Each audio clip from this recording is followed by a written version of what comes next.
ముఖ్యంగా ఈ అవకాశం ఇచ్చిన నంబర్ 1 టీవీ ఛానల్ అధినేత సుధాకర్ సార్కి చాలా thanks sir. And struggle committee నాయకులు ఇంత ప్రయాసపడి ఈ ప్రోగ్రామ్ని ఆర్గనైజ్ చేయడానికి ఎంతో కోఆర్డినేట్ చేసిన ప్రతి స్టేట్ అండ్ డిస్ట్రిక్ట్ నాయకులకు కూడా చాలా కృతజ్ఞతలు. ఎంతోమంది పెద్దవాళ్ళు వచ్చి మాట్లాడారు, వారికి కూడా పేరు పేరున కృతజ్ఞతలు తెలియజేస్తున్నాను. నా పేరు రూత్ గ్రేస్, నెల్లూరు జిల్లా గవర్నమెంట్ హాస్పిటల్లో స్టాఫ్ నర్స్గా పనిచేస్తున్నాను. నా గురించి ఒక 2 నిమిషాలు చెప్పి తర్వాత ప్రొసీడ్ అవుతాను. చిన్ననాటి నుండి కూడా కొంచెం మంచిగా బతికానన్న ఫీలింగ్లో నేనున్నాను. ఎవరిని ఎప్పుడు ఇబ్బంది పెట్టే తత్వం లేకుండా పెరిగాను. బాగా చదువుకున్నాను, సర్టిఫికేట్ చేతిలో పట్టుకున్నాను, ఎన్నో కలలు కన్నాను. స్టాఫ్ నర్స్ అయ్యాను, బాగా జీవించవచ్చు అని ఎన్నో కలలు కన్నాను. అలాగే ఒక ప్రైవేట్ నర్సింగ్ కాలేజ్లో మంచి జాబ్ వచ్చింది, జాయిన్ అయ్యాను. ఈలోగా గవర్నమెంట్లో నోటిఫికేషన్ వచ్చింది. దేశం కోసం పనిచేయటం మంచి విషయమే కదా, గవర్నమెంట్కి పనిచేయటం ఎంతో గౌరవప్రదం కదా అని అది విడిచిపెట్టి గవర్నమెంట్ జాబ్కి వచ్చాను. గవర్నమెంట్ అన్నారు ఇప్పుడు కాంట్రాక్టే, కొంచెం ఆగమన్నారు. ఆగుతాను, గవర్నమెంట్కి పనిచేయాలి కదా, దేశానికి సేవ చేయాలి కదా, అంతకంటే గొప్ప విషయం ఏముంది, ఆగుతానని ఆగాను. సంవత్సరం ఆగాను, 2 సంవత్సరాలు, 3 సంవత్సరాలు, 4 సంవత్సరాలు అయినాయి. ఈలో కోవిడ్ వచ్చింది. కోవిడ్ సమయంలో అప్పుడు నేను సెకండ్ ప్రెగ్నెన్సీతో ఉన్నాను. ఆ కోవిడ్ సమయంలో అనుకోకుండా రోజుకి ప్రెగ్నెన్సీతో ఉంటూనే నేను దగ్గర 10 నుంచి 12 గంటలు డ్యూటీ చేసేదాన్ని అవసరం బట్టి. ఆ సమయంలో నేను చాలా బ్యాడ్ అయిపోవటం జరిగింది. అనుకోకుండానే నన్ను ఐసీయూలో చేర్చారు. ఎక్కడ ఖాళీ లేకపోతే వేరే రాష్ట్రంలో ఒక ఐసీయూలో జాయిన్ అయ్యాను. జాయిన్ అయిన తర్వాత నా కడుపులో ఉన్న బిడ్డని వారు తీశారు. 7th మంత్ బేబీకి అప్పుడు ప్రీటర్మ్ బేబీగా తీసేశారు. తీసిన తర్వాత కూడా నేను రికవర్ కాలేదు. డాక్టర్స్ చెప్పారు ఈ అమ్మాయి బతకదు, తీసుకెళ్ళిపోండి అని చెప్పారు. ఇంకా నాకు అక్కడి నుంచి లాక్డౌన్ కదా, డెడ్ బాడీని కూడా ట్రాన్స్ఫర్ చేయడానికి వేరే రాష్ట్రానికి కుదరని పరిస్థితి. నన్ను బరియల్ చేయడానికి తమిళనాడు రాష్ట్రంలోనే అన్ని ఏర్పాట్లు కూడా మా కుటుంబం వాళ్ళు చూసుకుంటా ఉన్నారు. కానీ దేవుడి దయ, మా తల్లిదండ్రులు ప్రార్థనలు, నా సెకండ్ ఫ్యామిలీ నర్సెస్ ఎంతోమంది నా కొరకు చేసిన ప్రార్థనలేమో నేను తిరిగి 21 డేస్ ఐసీయూలో ఉన్నాను. నాకు ట్రెకియాస్టమీ చేశారు. ఆ సమయంలో 21 డేస్ ఐసీయూలో ఉండి తర్వాత మళ్ళీ 1.5 మంత్ హాస్పిటల్లో ఉండి ఇంట్లో మళ్ళా కేర్ ఒక 2 మంత్స్ ఉండి నేను రికవర్ అయ్యాను కదా. దెబ్బతిన్న మనిషిలాగా సైలెంట్గా ఉండాలని నేను అనుకోలేదు. నా పరిస్థితి ఏంటి, నాకెందుకు ఇలా జరుగుతుంది, నేను ఏం తప్పు చేశాను అని ఒక ప్రశ్నతో ఇవాళ నేను వచ్చాను. ఒక నర్స్గా నేను రాలేదు. ఏం తప్పు చేశాను? ఇవాళ నేను గవర్నమెంట్ని ఇదే ప్రశ్న అడగాలనుకుంటున్నాను. నేను చేసిన తప్పేంటి? మంచిగా బతకడం నా తప్ప? మంచి చదువు చదవడం నా తప్ప? సర్టిఫికెట్లు చేత్తో పట్టుకొని కలలు కంటూ నా తప్ప? గవర్నమెంట్కి సర్వీస్ చేయాలనుకోవటం నా తప్ప? అందరూ వేరే కంట్రీస్కి వెళ్ళిపోతున్నారు. నా కొలీగ్స్, నా క్లాస్మేట్స్ ఎంతోమంది యూఎస్లో, యూకేలో, ఆస్ట్రేలియాలో, కెనడాలో, సౌదీలో, దుబాయ్లో ఉన్నారు. ఆంధ్రప్రదేశ్లో ఉండాలనుకోవటం, తల్లిదండ్రులతో ఉండాలనుకోవటం తప్ప? కోవిడ్ సమయంలో కోవిడ్లో వరల్డ్ అంతా లాక్డౌన్లో క్లోజ్ అయిపోయిన ప్రతి వార్డులో పిల్లల్ని, ఫ్యామిలీని వదిలేసి నుంచున్న స్టాఫ్ నర్స్ది తప్ప? 12 అవర్స్ డ్యూటీలు చేస్తున్నారు, షిఫ్ట్స్, నోరు మూసుకొని స్టాఫ్ నర్స్ డ్యూటీలు చేస్తున్నారు, వాళ్ళది తప్ప? ఇందాక ఐఏఎస్ సార్ అడిగారు 2 ఎలక్షన్లు మీరు అవకాశాన్ని ఎందుకు వినియోగించుకోలేకపోయారని. ఇదే రీజన్, నోరు మూసుకొని పనిచేయటం మనకు అలవాటైపోయింది. ఇది మన తప్పే, ఖచ్చితంగా మన తప్పే. ఇవాళ నేను ఆ ప్రశ్నతోనే వచ్చాను. ఏ తప్పు చేయడం బట్టి ఈరోజు నేను కాంట్రాక్ట్ ఎంప్లాయీగా మిగిలిపోయాను? నా డిగ్నిటీని కోల్పోయాను. నా డిగ్నిటీ నేను కోల్పోయాను. ఈరోజు ఒక లేబరర్ మనకంటే ఎక్కువ సంపాదిస్తున్నారు. అవునా కాదా అండి? రోజు కూలీ ఎంత? More than 1000 rupees. 4 అవర్స్కి మోర్ దాన్ 1000 రూపీస్. గొడ్డు చాకరీ చేస్తున్నాం. ప్రభుత్వం కాంట్రాక్ట్ అనే సంఖ్యలతో మనల్ని అందరినీ బిగిచ్చేసింది. ఆ సంఖ్యలు తెగిపోవాలా? ఆ సంఖ్యలు ఊడాలంటే మనందరం ఐకమత్యంగా కలిసి ఉండాలి. ఈరోజు రాష్ట్ర వ్యాప్తంగా ఉన్న కాంట్రాక్ట్ ఎంప్లాయీస్ అందరికీ నంబర్ 1 టీవీ ఛానల్ వాళ్ళు ఇచ్చిన అవకాశం వినియోగించుకొని నేను రిక్వెస్ట్ చేస్తున్నాను. ఆ యూనియన్ ఈ యూనియన్ అని కాదు, అందరూ ఒకటిగా కలిసి రండి. మనం కలిసి వస్తేనే మనం సాధించగలం. Unity strength. నిజమే, ఇల్లు కట్టేవాడికి ఇల్లు లేదు, చెప్పులు కుట్టేవాడికి చెప్పులు లేవు అన్నట్టే ఈరోజు ప్రాణాలు కాపాడే నర్సుకి ఒక ప్రాణానికి విలువ లేదు.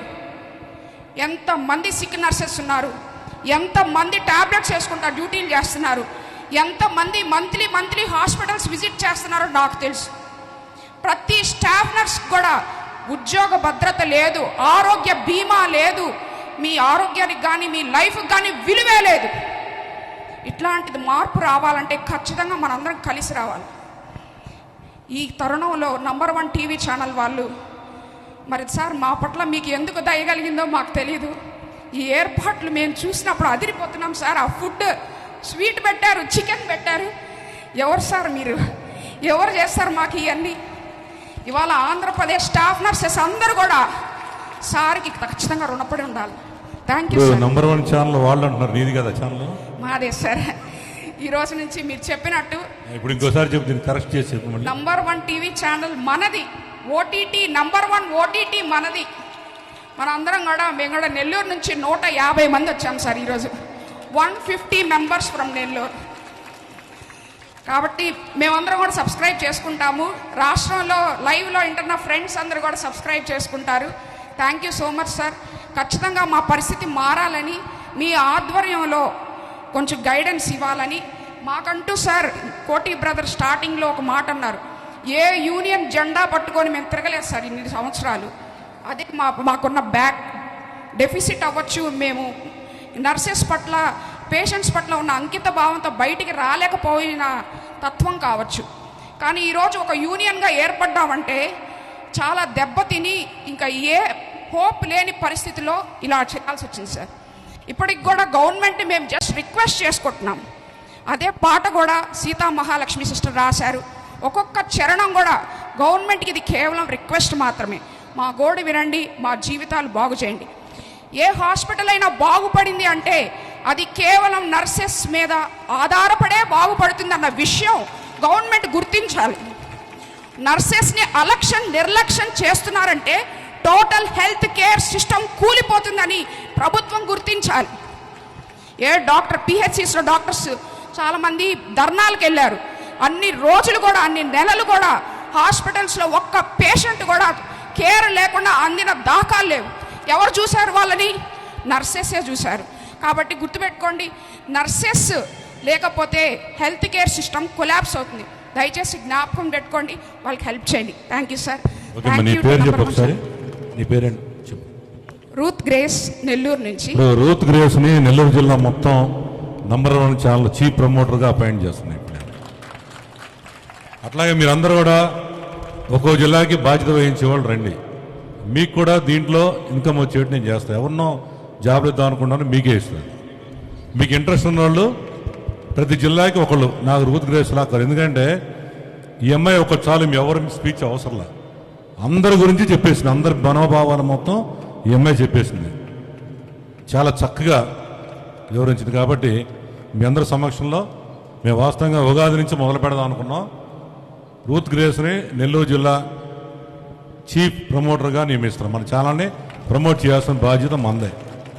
ఇప్పుడు నేను మీ అందరి కోసం, మీ 7,000 మంది కోసం దాదాపు 7 ఇంపార్టెంట్ వ్యక్తులు పిలిచారు.